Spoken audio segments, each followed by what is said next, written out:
Tomchin, nangi adugumba, mibu karimnaba, usitabagi maongdo, iyang balak pa nate. Ay nalaklise, business kini. Handagti, Lily konjendo, kara serious oy na kumbai. Miss Lily, kaino ay di purifaw latok tri. Karimi usitaba no haisiba. Ay na nangoda, karimi usitaba tawkrage. Tomchin na karim naraga, Lily da asum na kumi. Tomchin gi kahin bawangang sangang duda, Lily, Tomchin na saw na yengi. Lily saw ba himado na hagot laga. Kofam na hari basing se, loy na lalabane. Sigong makana daba mishina, kamay na project to, panghan bangam doy no. Haram laga sat pa hawkre. Lily na haibadu, Tomchin na tado na. Lily na manang upayar kwa do ayda. Ay na nga magadi kamdawa, hay na mukumi. Lily, Tomchin gi sirundo tado na. Tomchin da, yang usita na mamitu, jip na yang laga.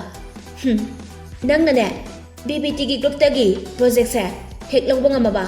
Nang haiba khuding mag, ay loy na yagani. Any condition da. Tomchin na, kari, any condition da haiba. Hoy, any condition da, yagani. Hay na Lily na amukumi.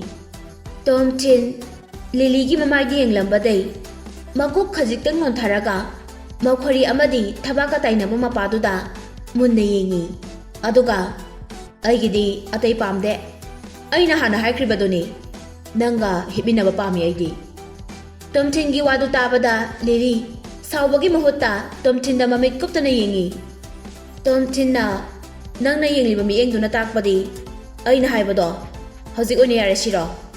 Ado madine, panggani kalurano. Nang gumanaso. Lily na sauna mo kumai. Oho, nang na hojik ta. Any condition da haikibado, nang kaure. Miss Lily, sayang na haibigine. Nang ay liyem dragadi. Teba na nahana, rep to wikradaw bune. Nang ginikit picture dusu. Makoy gi mobile phone da, photo namhaurani. Nangonda amuk photo singdo. Tharak tu nagihelagadi. Nang kamdaw gani. Asing ba? Atopa nupi ama oiram lagadi. Makoy na aibu. Ikay kumnabadagi hinturak tu na. Masa phauba aingonda kathorkani. Nangang liba mayam du. Lily na lale haiba ngamde. Tomchin na amuka sumaka samdarai. Hoy, nang yam phajai. Smart yam na oy. Figure su yam tai. Ningsu okak phajai. Adugi su mathakta nang paisa su yam na pai. Lai su hai. Madu pumba isor na pamagun ngaktani. Aingonda di adu pumna makto. Kaishu darka tade. Adubu nang di nupa amabu phamungda. Karam na pelhan gani haibadu di haite. Miss Lily, nang na tawning mo to taw. Matang sida ay gawa tanabagi darka tade. Aykhoy India dagi company mari natro laise. Moy na salaga mating pangluge. Nang na ay gipigadaba share do. Moy na so ingon da pirakani. Adubo nang gimi isitaba tawimal khangdaba. Moong do di makoy na di ka shutoroy ingon da. Tomchin si hairaga phone do lawthoaga. Kofam da phone tawgi tawi. Hoy, ay yarage. Nang na haibado. Hay na Lily na tapna kumai. Lily na asum na thajada na hairak paduda Tomchin. Lily na samam na nayingai. Nang na project se, ay kuy company da hek phangan bangam labadi. Ay nang na ne, ay nga malay minaba haibado ado si yarage. Lily na card ama su puthurak tu na manakta layriba TV adugi mathakta thami. Ay na layriba hotel duda nangisu room ama arrange tawramage. Ay kuy company gi staff ki ne mi singsu hotel duda loy laybani. Ay hana kumamage makhagi lobby da ay nang bungairamge ko. Asi hairamaga Lily du chatkre. Lily thongji mapan yauraga Tomchin ay na hoji haikibado nang kanamta dadi khangalakpa yade ko. Hay na amukso hairami. Tomchin na Lily ay na Thailand lakpa amadi hotel na laybagi. Bara nang loy na hasilakadamani ko. Nang dine akoy galak minabanate. Aduna nasana dum tawjaw. Hay na lauram laga Lily du makhada kumthakre. Tomchin su thongjin mayada leplaga Lily na satkibado yengduna lehawi. Lily satkraba matung Tomchin kadu da amuk janga aga. Lily na TV mataka thanamiba kartu puthurak tu ni yengi. Karto Tomchin na bar manung hontok khiba kartu mag oirami. Kofam na adum pasin kraga. Lily da amuk pirakpo oiramgani haina khali. Kartu da Bright IT Software Company Assistant to Sales Director haina thai. Lilina oirisi Sales Director ni. Sigi karsisu asambadi nate. Tha khara dang thabak tawbada Mary gi lupa lak ahum dudi irai laina pitokpa ngamgani.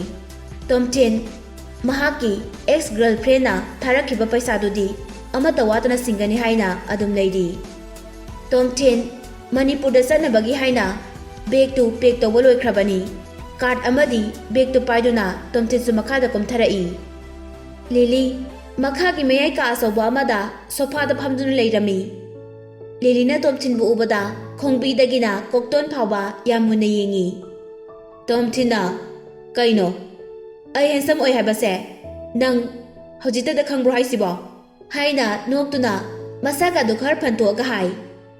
Lily na handsome oi ba kaina mi bu mande ne nang ge dugi dress selaga BBT company da changadi yaroi from dress am ta leiru si hoje ai di paisa laite haina Tom Chen na khomi. Lily na CD company gi oibani na akoi gi phanda gi oina leirage. Tom Chen na ani oina leiro ani suradi sindok sin tawbada su yaredana. Lily su Tom Chen na hairidu hoi hairaga mapana thokre. Tom Chen Lily ga loina na yamna fancy oiba clothing store amada changai aduga sweater ani amadi leather shoes ani amasu leirami apunma paisa lising kuntra tarami. Tom Chen karisu wade mamal gidi Lily na pirani khanduna asumna leiraba matung Lily amadi mahaki lakminaba project team aduna leiriba hotel aduda Tom Chen busu puraga lai. Tom Chen gi room amasu Lily na arrange tawduna thanami kadu Lily ga hek thangnana lei. Lily na meeting room oinaba haiduna ka amasu lawi. Lily na Tom Chen da hojik aruba meeting ama lei nangsu yawgadabani. Tom Chen su hoi haiduna magi kadu da changkhre masadu fresh kara oinaba haiduna washroom da changduna mamai mamita thoklami. Tom Chen meeting room da lai. Meeting room duda Lily yauraga moini pa leirami makhoi masin watana ba horami. Tom Chen changakpa duda mayamdu Tom Chen da samamna na loini yengai makhoi Tom Chen da changakpa ubaduda makhoi masen tumina jiron tawnei. Lily langliba mayamdu lepnaba tapna lok khojinaraga mahak Tom Chen aigi assistant ni akhoi company asida yaurakpa tha makhai ama fare masagi tawdaba yadaba khara leibadagi lip laukhibani hojikti halakle akhoi project team sida masu yauribani. Welcome Tom Chen. Mayamdu Lily na hairakpaduda thagatpa sajinaraga khuba khojinei. Tom Chen su khuba khorak libado ikai khumnabo utpa oina makok tu khara non tharaga Lily ga thangnana fami. Makhoi mayamdugi marakta Tom Chen bu hana masak khangbasu yawi maming tadabadi yaude. Tom Chen ga Lily ga yetnaba saunaba khara lekhi haibase makhoi loina khangi maramdi makhoi anina sanakhiba wari singdu Michael na takhibani na company adu da pawdu mathang sandokhi. Tom Chen na BBT gi project sigi maramda ai information loine yengba pami aikhoi gi competitor singsu yauna. Lily na Tom Chen gi manakta laptop ama isilai aduga sida loina leire. Tom Chen maru oina Silicon Valley gi da yengi ngaihak muna yengaba matung ai makhoi gi quotation su khangba pami. Matang sida quotation hairibasi project adu launaba hotnabada company singna BBT da pikadaba mamal yawa document amani. Lily na adudi kamaina khangdoino sidi trade ki secret ni adugi su mathakta BBT group se asama company su nate makhoi gi paw amata leak oiroi. Tom Chen na adu hana phangba ngamnaba hotnasi phangba ngamdrabasu analysis tawraga munna yenglaga chawrakpa assumption ama loksilo siju ngamoi hairaktoira. Lily wa ngangdana Tom Chen da mamit langkhatlaga yengaga leirami. Atopa projecting khodingmak nasu Tom Chen gi thajadaba matawduda mamit tu ngakni yengnarai. Tom Chen na khali makhoini yengnarakibadu mahaki thajadaba talent aduda ngaklibani haina. Lily da amuk yengthoubada Tom Chen handa mukti maram khangle.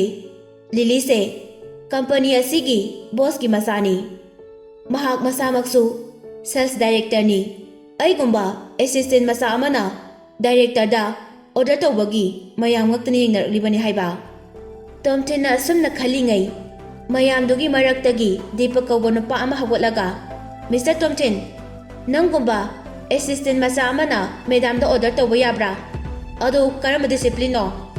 ꯇꯣꯝꯊꯤꯟ ꯃꯀꯣꯛꯇꯨ ꯅꯣꯟꯊꯔꯒ ꯇꯨꯃꯤꯟꯅ ꯅꯣꯛꯏ꯫ ꯑꯗꯨꯕꯨ ꯃꯊꯃꯣꯏꯗ ꯈꯜꯂꯤ, office ꯃꯇꯝ ꯈꯔ ꯆꯠꯂꯨꯗꯕꯒꯤ discipline ꯎꯠꯄꯒ ꯂꯣꯏꯅ ꯀꯥꯎꯈ꯭ꯔꯦ꯫ ꯑꯗꯨꯒꯤꯁꯨ ꯃꯊꯛꯇ ꯂꯤꯂꯤ ꯑꯩꯈꯣꯏ ꯑꯅꯤꯒꯤ ꯂꯩꯅꯔꯤꯕ ꯃꯔꯤꯗꯨꯅ ꯍꯦꯛ ꯀꯥꯎꯊꯣꯛꯎꯔꯦ꯫ "ꯑꯩꯗꯤ ꯁꯖꯦꯁꯟ ꯑꯣꯏꯅ ꯁꯨꯝ ꯍꯥꯏꯖꯕꯅꯤ, ꯁꯣꯏꯈꯤꯕ ꯌꯥꯎꯔꯒꯁꯨ ꯃꯌꯥꯝꯅ ꯉꯥꯛꯄꯤꯌꯨ" ꯍꯥꯏꯅ ꯇꯣꯝꯊꯤꯟ ꯃꯌꯥꯝ ꯃꯥꯡꯗ ꯑꯃꯨꯛ ꯁꯦꯡꯗꯣꯔꯛꯏ꯫ ꯂꯤꯂꯤ ꯇꯣꯝꯊꯤꯟꯗ ꯌꯦꯡꯂꯝꯕꯗꯩ ꯃꯃꯥꯏꯗꯨ ꯂꯩꯊꯣꯛꯂꯒ, "ꯑꯍꯥꯟꯕꯗ ꯃꯇꯝ ꯈꯔꯒꯤ ꯃꯃꯥꯡꯗ BBTꯗꯒꯤ ꯑꯩꯈꯣꯏꯅ ꯀꯔꯤ ꯀꯔꯤ ꯏꯟꯐꯣꯔꯃꯦꯁꯟ ꯑꯃꯗꯤ ꯐꯤꯗꯕꯦꯛ ꯐꯪꯈꯤꯒꯦ ꯍꯥꯏꯕꯗꯣ ꯅꯩꯅꯁꯤ꯫ ꯑꯗꯨꯒ ꯑꯦꯟꯇ꯭ꯔꯤ ꯄꯣꯏꯟꯠꯅ ꯀꯌꯥꯗꯒꯤ ꯍꯧꯒꯅꯤ?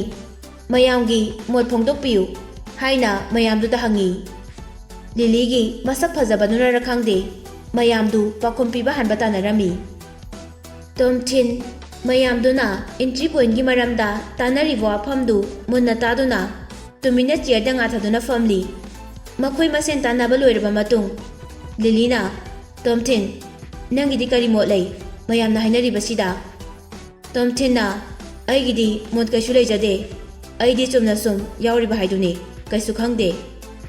ꯇꯣꯝꯊꯤꯟ ꯃꯈꯣꯏꯒꯤ ꯀꯝꯄꯤꯇꯤꯇꯔꯁ ꯑꯣꯏꯔꯤꯕ ꯀꯝꯄꯅꯤꯁꯤꯡ ꯑꯗꯨꯒꯤ ꯑꯐꯕ ꯑꯃꯗꯤ ꯐꯠꯇꯕ ꯀꯌꯥ ꯑꯃꯁꯨ ꯈꯪꯍꯧꯔꯦ꯫ ꯑꯗꯨꯒꯤꯁꯨ ꯃꯊꯛꯇ ꯍꯥꯟꯅ ꯈꯪꯗꯕ ꯃꯌꯥꯝ ꯑꯃꯁꯨ ꯈꯪꯍꯧꯔꯦ꯫ ꯃꯈꯣꯏꯅ ꯋꯥꯔꯤ ꯁꯥꯟꯅꯕꯗꯨ ꯇꯥꯕꯗ ꯁꯤꯂꯤꯀꯣꯟ ꯚꯦꯂꯤ ꯑꯃꯗꯤ ꯑꯇꯣꯞꯄ ꯀꯝꯄꯅꯤ ꯀꯌꯥꯗ ꯊꯕꯛ ꯇꯧꯔꯝꯕ ꯁꯦꯅꯤꯌꯔ ꯑꯣꯐꯤꯁꯔꯁꯤꯡꯒ ꯂꯤꯂꯤꯒ ꯇꯥꯟꯅꯗꯨꯅ ꯁꯤꯂꯤꯀꯣꯟ ꯚꯦꯂꯤꯅ $1.8 ꯃꯤꯂꯤꯌꯟ BBTꯗ ꯑꯣꯐꯔ ꯇꯧꯔꯝꯕ ꯌꯥꯏ ꯍꯥꯏꯕꯗꯣ ꯑꯗꯨꯁꯨ ꯇꯥꯍꯧꯋꯤ꯫ ꯑꯗꯨꯕꯨ ꯂꯤꯂꯤꯒꯤ ꯀꯝꯄꯅꯤꯒꯤ ꯆꯍꯤꯒꯤ ꯕꯣꯇꯝ ꯂꯥꯏꯟꯗꯤ $1.5 ꯃꯤꯂꯤꯌꯟ ꯈꯛꯅꯤ꯫ ꯀꯝꯄꯅꯤꯒꯤ ꯑꯣꯏꯅꯗꯤ ꯃꯣꯏꯅ ꯄꯩꯁꯥ ꯄꯤꯕ ꯌꯥꯝꯅ ꯍꯦꯜꯂꯤ꯫ ꯃꯤꯇꯤꯡ ꯂꯣꯏꯔꯕ ꯃꯇꯨꯡ ꯇꯣꯝꯊꯤꯟ ꯀꯣꯐꯝꯗ ꯐꯣꯟ ꯇꯧꯏ꯫ ꯐꯣꯟ ꯄꯥꯏꯈꯠꯂꯛꯂꯕ ꯃꯇꯨꯡ, "ꯀꯣꯐꯝ, ꯁꯤꯂꯤꯀꯣꯟ ꯚꯦꯂꯤꯅ ꯅꯣꯏꯗ $1.8 ꯃꯤꯂꯤꯌꯟ ꯑꯣꯐꯔ ꯇꯧꯏ ꯍꯥꯏꯗ꯫ ꯌꯥꯝꯅ ꯅꯦꯝꯕ ꯀꯣꯇꯦꯁꯟꯗꯤ ꯅꯠꯇꯦ꯫ ꯃꯁꯤꯅ ꯇꯥꯛꯄꯅꯤ ꯅꯣꯏꯒꯤ ꯀꯝꯄꯅꯤꯁꯦ ꯌꯥꯝꯅ ꯏꯅꯥꯛ ꯈꯨꯜꯂꯦ ꯇꯥꯛꯄꯅꯤꯅꯦ꯫ ꯅꯣꯏꯁꯨ ꯃꯃꯜ ꯈ꯭ꯋꯥꯏꯗꯒꯤ ꯌꯥꯝꯕ ꯁꯞꯄ꯭ꯂꯥꯏꯌꯔꯗꯣ ꯈꯟꯗꯣꯏ ꯑꯣꯏꯔꯝꯅꯤꯅꯦ." ꯀꯣꯐꯝꯅ, "ꯇꯣꯝꯊꯤꯟ, ꯄꯨꯝꯅꯃꯛ ꯗꯥꯏꯔꯦꯛꯇꯔꯒꯤ ꯑꯥꯏꯗꯤꯌꯥꯅꯤ, ꯑꯩꯈꯣꯏꯅ ꯀꯩꯁꯨ ꯇꯧꯕ ꯉꯝꯗꯦ꯫ ꯃꯈꯣꯏꯅ ꯁꯤꯂꯤꯀꯣꯟ ꯚꯦꯂꯤꯒꯤ ꯇꯦꯛꯅꯣꯂꯣꯖꯤꯅ ꯇꯨꯡ ꯀꯣꯏꯅ ꯆꯠꯀꯅꯤ ꯍꯥꯏꯅ ꯈꯜꯂꯤ ꯍꯧꯖꯤꯛꯁꯨ꯫ ꯑꯗꯣ ꯉꯥꯏꯈꯣꯅꯦ, ꯅꯪꯒꯤ ꯄ꯭ꯔꯥꯏꯁꯇꯣ ꯀꯃꯥꯏꯅ ꯈꯪꯉꯤꯅꯣ? ꯀꯅꯥꯅ ꯅꯪꯉꯣꯟꯗ ꯍꯥꯏꯔꯛꯏꯅꯣ?" ꯇꯣꯝꯊꯤꯟ ꯅꯣꯛꯑꯒ, "ꯑꯁꯦꯡꯕꯒꯤ ꯆꯨꯝꯕꯣꯏꯔꯦ, ꯁꯤ ꯑꯩꯒꯤ ꯑꯦꯁꯄꯦꯛꯅꯤ, ꯑꯩ ꯍꯥꯟꯅ ꯇꯁꯦꯡꯅ ꯈꯪꯗꯕꯅꯤ." ꯀꯣꯐꯝ ꯁꯥꯎꯕꯒꯤ ꯃꯍꯨꯠ ꯅꯣꯛꯂꯒ, "ꯑꯌꯥ ꯇꯣꯝꯊꯤꯟ, ꯅꯪꯒꯤꯁꯦ ꯑꯩꯉꯣꯟꯗ ꯇꯦꯁ ꯇꯧꯕ ꯑꯣꯏꯔꯦꯀꯣ?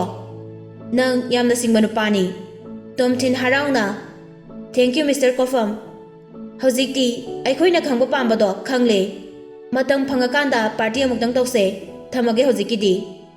ꯇꯣꯝꯊꯤꯟ ꯐꯣꯟꯗꯨ ꯊꯝꯂꯕ ꯃꯇꯨꯡ ꯃꯁꯥꯗꯨ ꯋꯥꯈꯜ ꯅꯨꯡꯉꯥꯏꯖꯔꯝꯃꯤ꯫ ꯂꯤꯂꯤꯅ ꯇꯧꯔꯤꯕ ꯒꯦꯁꯁꯦ ꯆꯨꯝꯗꯤ ꯆꯨꯝꯕꯖꯥꯠꯅꯤ꯫ ꯇꯁꯦꯡꯅ ꯃꯍꯥꯛꯅ ꯇꯧꯔꯤꯕ ꯊꯕꯛꯁꯤꯒ ꯃꯍꯩꯒ ꯌꯥꯝ ꯆꯥꯟꯅꯩ꯫ ꯑꯩꯁꯨ ꯂꯤꯂꯤꯅ ꯇꯧꯔꯤꯕ ꯒꯦꯁꯁꯦ ꯆꯨꯝꯅꯤ ꯈꯜꯂꯕ ꯃꯇꯨꯡ ꯀꯣꯐꯝꯗ ꯀꯣꯜ ꯇꯧꯕꯅꯤ꯫ ꯑꯩꯅ ꯇꯧꯔꯤꯕꯁꯦ ꯁ꯭ꯀꯦꯝꯗꯤ ꯅꯠꯇꯦ, ꯃꯔꯝꯗꯤ ꯀꯣꯐꯝꯅ ꯍꯥꯏꯗꯣꯔꯛꯄ ꯅꯠꯇꯦ꯫ ꯑꯩꯅ ꯑꯣꯐꯔꯗꯨ ꯆꯨꯝꯅ ꯍꯥꯏꯔꯛꯄꯗꯨꯗ ꯃꯍꯥꯛꯁꯨ ꯉꯛꯄꯗꯒꯤ ꯆꯨꯝꯃꯤ ꯍꯥꯏꯔꯛꯄ ꯈꯛꯅꯤ꯫ ꯁꯤꯗ ꯀꯔꯤꯁꯨ ꯆꯤꯡꯅꯅꯤꯡꯉꯥꯏ ꯂꯩꯇꯦ꯫ ꯑꯆꯨꯝꯕ ꯇꯇꯥ ꯈꯔꯗꯤ ꯈꯪꯂꯕꯅꯤꯅ ꯍꯧꯖꯤꯛꯇꯤ ꯈꯔꯗꯤ ꯂꯥꯏꯔꯅꯤ꯫ ꯍꯧꯖꯤꯛꯇꯤ ꯑꯩꯈꯣꯏꯒꯤ ꯀꯝꯄꯅꯤꯒꯤ ꯑꯐꯕ ꯃꯥꯏꯀꯩ ꯈꯛꯇꯃꯛ ꯃꯌꯥꯝꯗ ꯄꯨꯊꯣꯛꯇꯨꯅ ꯉꯥꯡꯕ ꯇꯥꯕꯅꯤ, ꯑꯁꯣꯟꯕ ꯑꯋꯥꯠꯄ ꯂꯣꯏꯅ ꯂꯣꯠꯁꯤꯜꯂꯒ꯫ ꯇꯣꯝꯊꯤꯟ ꯆꯍꯤ 3 ꯖꯦꯜꯗ ꯂꯩꯇ꯭ꯔꯤꯉꯩꯗ ꯁꯦꯜꯁ ꯑꯣꯏꯅ ꯆꯍꯤ 4 ꯊꯕꯛ ꯇꯧꯔꯝꯕꯅꯤ꯫ ꯃꯗꯨꯗ ꯃꯍꯥꯛꯅ ꯈꯪꯈꯤ, ꯄꯩꯁꯥꯕꯨ ꯐꯪꯒꯅꯤ ꯍꯥꯏꯔꯕꯗꯤ ꯕꯤꯖꯤꯅꯦꯁꯁꯦ ꯂꯥꯟꯐꯝꯒꯨꯝꯕꯅꯤ,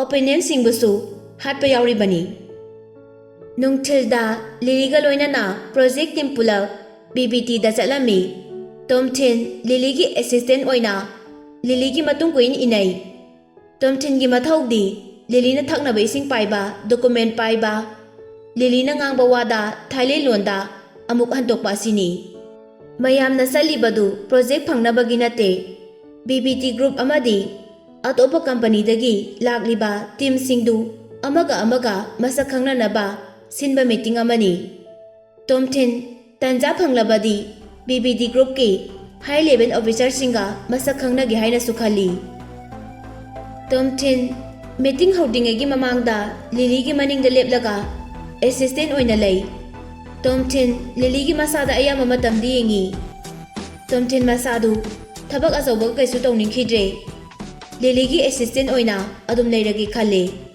ꯂꯤꯂꯤꯅ ꯇꯣꯝꯊꯤꯟꯗ ꯌꯦꯡꯂꯒ ꯑꯁꯥꯏꯐꯥꯎꯗ ꯊꯣꯛꯂꯛꯑꯣ ꯍꯥꯏꯅ ꯀꯧꯊꯣꯛꯏ꯫ ꯑꯗꯨꯒ ꯇꯣꯝꯊꯤꯟ ꯅꯪꯗꯤ ꯍꯣꯔꯦꯟ ꯄ꯭ꯔꯣꯖꯦꯛꯁꯤꯒꯤ ꯃꯔꯝꯗ ꯅꯪ ꯀꯔꯤ ꯍꯥꯏꯅꯤꯡꯕ ꯂꯩꯒꯦ? ꯇꯣꯝꯊꯤꯟ ꯂꯤꯂꯤꯗ ꯌꯦꯡꯂꯒ ꯅꯣꯛꯐꯦ ꯇꯧꯏ꯫ ꯋꯥ ꯉꯥꯡꯒꯦ ꯇꯧꯔꯤꯉꯩ ꯈꯨꯅꯤꯡ ꯑꯋꯥꯡꯕ ꯇꯣꯡꯂꯒ ꯂꯥꯛꯄꯒꯤ ꯃꯈꯣꯜ ꯑꯃ ꯇꯥꯔꯝꯃꯤ꯫ ꯇꯣꯝꯊꯤꯟ ꯃꯈꯣꯟꯗꯨ ꯇꯥꯕꯗꯨꯗ ꯌꯦꯡꯊꯣꯔꯛꯏ꯫ ꯍꯥꯟꯅ ꯎꯈꯤꯕ ꯈꯪꯈꯤꯕ ꯃꯥꯟꯕ ꯅꯨꯄꯥ ꯑꯃꯒ ꯅꯨꯄꯤ ꯑꯃꯒ ꯂꯥꯛꯄꯗꯨ ꯎꯔꯦ꯫ ꯅꯨꯄꯥꯗꯨꯅ ꯅꯨꯄꯤꯗꯨꯒꯤ ꯄꯥꯝꯕꯣꯝꯗ ꯀꯣꯜꯂꯒ ꯂꯥꯛꯏ꯫ ꯅꯨꯄꯤꯗꯨꯅ ꯃꯦꯔꯤ, ꯇꯣꯝꯊꯤꯟꯒꯤ ꯑꯦꯛꯁ ꯒꯔꯜꯐ꯭ꯔꯦꯟ, ꯍꯥꯟꯅꯗꯒꯤ ꯃꯁꯛ ꯌꯥꯝꯅ ꯐꯖꯊꯣꯛꯄ ꯍꯦꯜꯂꯝꯂꯦ꯫ ꯑꯗꯨꯒ ꯅꯨꯄꯥꯗꯨꯅ ꯐ꯭ꯔꯥꯟꯁꯤꯁ, ꯃꯦꯔꯤꯒꯤ ꯅꯨꯄꯥ, ꯃꯍꯩꯀꯣꯜ ꯌꯣꯅꯦꯟ ꯀꯝꯄꯅꯤꯒꯤ ꯚꯥꯏꯁ ꯄ꯭ꯔꯦꯁꯤꯗꯦꯟ, BBDꯗꯒꯤ ꯄ꯭ꯔꯣꯖꯦꯛ ꯂꯧꯅꯕ ꯇꯣꯞ ꯔꯤꯄ꯭ꯔꯖꯦꯟꯇꯦꯇꯤꯚ ꯑꯣꯏꯅ ꯂꯥꯛꯄ꯫